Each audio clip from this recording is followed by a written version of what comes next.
What is happening, YouTube? Carter here. We're taking a look at a pretty cool knife. In fact, a pretty way cool knife that you might be interested in. This is the Off-Grid Knives Rhino V2. Now, the story behind this, how I picked this up, is pretty not that interesting. Somewhat interesting. I was cruising around Facebook like I do, coming across some sales postings. I think it was actually in a group I don't spend a lot of time in. Somebody had this listed for sale. I'd never seen this before. I knew nothing about off-grid knives, nothing, right? Somebody had this listed and I was like, ooh, that looks cool. That looks clean, right? That looks nice. My first thought was this is some sort of mid-tech or custom, semi-custom, something like that. I was like, it's probably like $300, $400, $500. And I was even like, maybe it's really expensive. Maybe it's some maker. I don't follow a lot of custom makers, so keep that in mind. I come across things where I'm like, I don't even know who that is. I can't keep on top of it. But then I saw the listing price and it was like $70 shipped, and I was like, wait, $700? No, $70 shipped. And I was like, wait a minute, what am I looking at here? What do I have? So then that sent me down the rabbit hole of like, who is this company? What is this knife? And lo and behold, yeah, this is a very affordable, budget-friendly knife. I know that's a relative term. Some people out there may say $100, that's insane. I could never spend that on a knife. Other people would look at this and say, cool, $100, I'll throw it in my truck or my camping gear or whatever, and that's good to go. So, what are we gonna do? Let's do specs. Let's do Specarunios. So 3 3/4 inch blade. Overall length is about 8.5, so a very formidable, decently sized knife. I've heard people refer to this thing as like a tank, but that's mainly due to the weight, and we'll touch on that here in a minute. 6.6 ounces, it's a heavy boy, and in fact, the weight is the only thing keeping me from kind of screaming at the rooftops like everybody should try one of these out, everybody should just have this, give it as a gift, use it for whatever. It is heavy, and that's the only thing kind of taking it down. So what are we rocking here? It's a 154 cm steel blade. It has some sort of like gray nitride stonewash finish. Looks absolutely amazing. It's got these kind of light tan G10 handles, very light texturing on it. It's got some milling here. This has a backspacer construction with 3 sets of screws going into steel inserts in this backspacer. So basically pillar construction, but just going through a backspacer. So very secure, very, very nice. Deep carry pocket clip right there. It is reversible and it doesn't look too bad. They just put these screws here. They didn't do a filler tab, so it doesn't look awful. Obviously, I'm right-handed. I prefer this not to be here, but very useful for those that are ambidextrous. And due to it being flipper only, the deployment method is completely ambidextrous as well. There's no thumb stud or disc or hole or anything like that. Full steel liners. It is a liner lock, and it is 100% like rock solid secure. Pretty crazy. And because it's dual steel liners, there's no lock stick or anything like that to worry about. So very easy to get up and get running with. There's no break-in period. It's running on bearings, ceramic bearings in here, and then it has a ceramic ball detent in the liner lock there. And one of the things, so 2 things that kind of strike me with this knife overall. One is the looks. You can see how minimalist and clean it is, and that's why it made me think this was kind of something special, something designed, right? It didn't look like a mass-produced knife. It didn't look like a company made this knife. It looked like a knife maker designed this knife. And some of the details for that is it's not overly milled. It's not overly obnoxious. Very clean. The gray and the coyote tan, in my opinion, just looks amazing.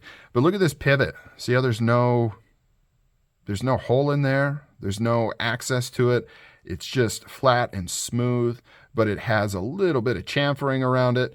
And you'll see that in this knife. There's a lot of those little touches. Despite it being very minimalist, there's a lot of little details. Everything is nice and rounded off. You've got this chamfered spine right here. You've got this functional jimping. They even did a little milling for the flipper tab in there to give yourself something to kind of get into without it being obnoxious. Little touches like that. It's very well done. So this is, I guess I haven't touched on this. So Off Grid Knives is a US-based company, but this is made in China. I think that's pretty obvious at this price point for what you're getting. It's going to be made in China. I don't know who the OEM is, but I can tell it's one of the better ones because this is done really, really well. Super, super clean. You can see how the pocket clip matches the blade. All very, very nice. I have taken this apart. All of this hardware is hardened. For those that are old school, back in the day when you bought knives in China, a lot of the times the hardware was not hardened hardware, and you would strip that thing out so fast. Now, unless you're buying something really cheap, you're going to at least get hardened hardware, and things are going to be done well. No, it's just done well. It's put together very, very well. There's no play. There's no detent slop. It's nice and centered. Flips like a demon. It's done nothing but break in for me. Ergonomics are top-notch. In fact, I'm surprised. I mean, I'm not saying this is like a unique design, but it feels pretty fresh. It doesn't feel like a completely recycled kind of design. I could be wrong. I'm sure somebody in the comments are going to point out this is just essentially a copy of so-and-so, and they just tweaked a couple things. But it struck me as kind of a fresh design, super clean, and then to have it be so ergonomic and functional, I was like, oh, great. Really thick blade stock, but because of this high flat grind, it's a good slicer. It's not the sliciest, right?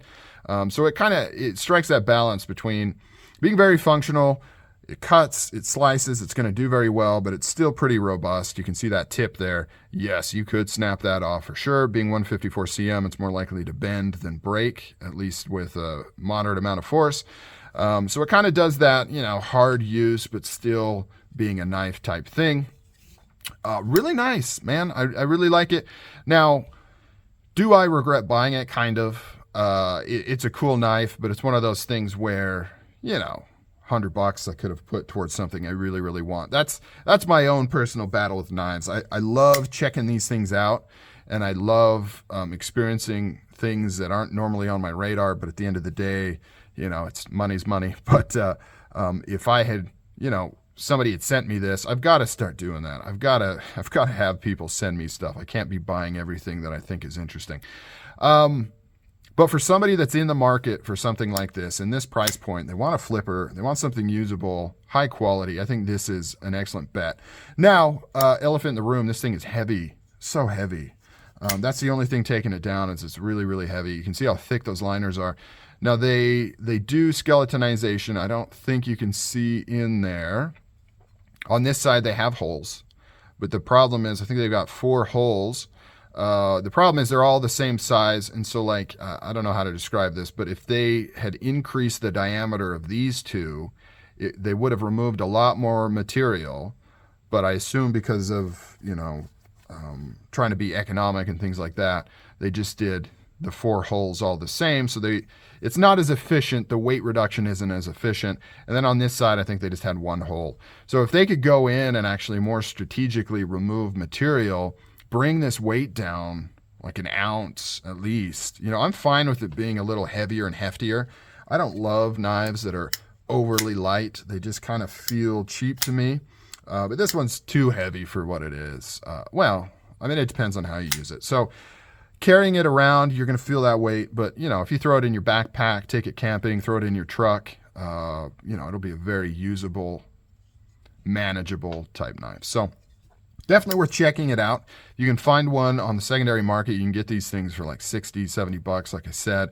But even just buying it from Amazon, you can buy this from Amazon, $100. It'll be at your door 1 or 2 days.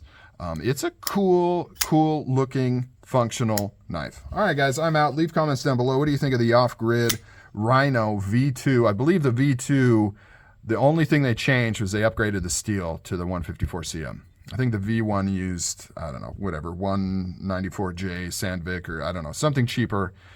Scratch what I just said, that's nonsense.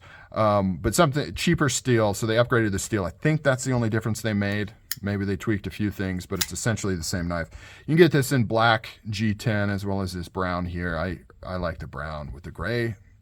Chef's kiss. Very nice. All right, guys. Leave comments down below. Let me know what you think. Talk to you guys later.